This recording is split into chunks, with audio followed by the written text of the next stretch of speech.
ఎందుకు సర్వేయర్కి పెట్టి అర్జీ పెట్టి ఇప్పుడు 6 నెలలు అవుతుందంట. ఏంటో ప్రాబ్లం అడుగు, అవసరమైతే పోలీస్ సపోర్ట్ తీసుకోమనండి. అతనికి ఏమైనా భయం ఉంటే ఇంకో సర్వేయర్ని కూడా ఇద్దరిని పంపించి చేపించాడు. గవర్నమెంట్ వస్తే 10 మందికి ఉపయోగం చేయాలి కానీ ఒక్కడికన్నా బాధ్యత ఉందండి మీకు అందరికి? బాధ్యత లేకుండా చేసుకుంటారు.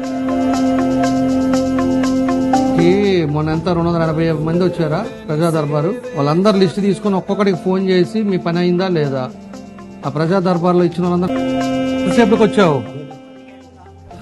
1 గంట లోపల వచ్చినప్పుడు ఆమె చూసినప్పుడు ఎందుకు పిలవరు అతన్ని?